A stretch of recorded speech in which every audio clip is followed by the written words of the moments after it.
নমস্কার বন্ধুরা, শুভ সন্ধ্যা সবাইকে। তো দেখো, অনেক দিন পরে স্বস্তির বৃষ্টি এসেছে। তো আমি তো স্কুলে ছিলাম, এই বৃষ্টি দেখে তো খুবই আনন্দ লাগছিল, কিন্তু পরে যে এভাবে ঘূর্ণিঝড় হবে সেটা কখনোই কল্পনা করতে পারিনি। তো দেখো, প্রথমে কিন্তু বৃষ্টিই হচ্ছিল, আর এরপর দেখো এই যে পরপর জোরালোভাবে বৃষ্টিটা হওয়া শুরু হলো। এই যে দেখো চারিদিকে কেমন মেঘ ঢেকে এসছে, আর এরপর ধীরে ধীরে এই যে দেখো প্রচণ্ড বজ্র বিদ্যুতের সঙ্গে এই ঝড় শুরু হয়ে গেছে। ঝড় বলতে মানে কি বলবো, বৃষ্টি যেমন হচ্ছে তেমন ঝড়ও হচ্ছে প্রচুর পরিমাণে। গাছ টাছ তো যেন পড়ে যাবে বললেই এমন। তো যাই হোক, মোটামুটি গাছগুলো একটু সুস্থ ছিল। এই দেখো ঘূর্ণিঝড় অলরেডি চালু হয়ে গেছে। দেখো কেমন ওপর থেকে গাছগুলোকে কেমন দোল দিচ্ছে। দেখো, এতে কিন্তু যাই হোক বাদাম চাষের খুব একটা প্রচুর ক্ষতি হয়ে গেল। অনেক মানুষের কিন্তু বাদাম পড়ে আছে জলের মধ্যে।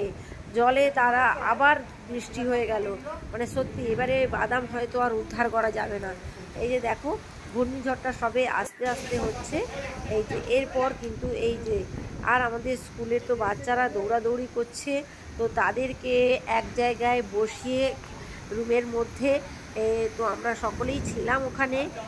তো ওরা তো স্বাভাবিকভাবে খুবই ভয় পেয়েছে, কারণ এরকম বাজ, এরকম ঘূর্ণিঝড় তো সত্যি মানে সত্যি ওরা খুব ভয় পেয়ে গেছে, ছোটো ছোটো বাচ্চা বাচ্চা ছেলেগুলো। আর দেখো এই যে ঘূর্ণিঝড় চালু হয়ে গেছে, একটি অবস্থা দেখো। আমার গাড়িটা তো পুরো পড়তে পড়তে থেকে গেছে কোনো রকম আটকে ভাবে। প্রচণ্ড হাওয়া, প্রচণ্ড বাতাস, তার সাথে প্রচণ্ড কী বলবো মানে আওয়াজ। আর দেখো কোথা থেকে গাছ ভেঙে পড়ে এই যে কারেন্ট তারে লেগেছে। এটা অ্যাকচুয়ালি পুরোটাই হচ্ছে স্কুলের পেছন থেকে করা। এই যে দেখো স্কুলের পেছনে এই জানলা খুলে ভেঙে চলে এসছে। কলা গাছগুলো সব অলরেডি পড়ে গেছে। দেখো এই যে কলা গাছগুলো অলরেডি সব পড়ে গেছে নিচে। আর এই যে বড় বড় সব গাছ এরকম উপড়ে পড়েছে। এই যে রাস্তায় কারেন্ট লাইন কেটে গেছে। তো কারেন্ট এখনও পর্যন্ত কিন্তু আসেনি, আদৌ আসবে কিনা জানিও না। দেখো এই যে বড় বড় সব গাছগুলো কিন্তু ভেঙে গেছে। এই যে দেখো মোটা মোটা গাছ সব অর্ধেক অর্ধেক ভেঙে গেছে। আর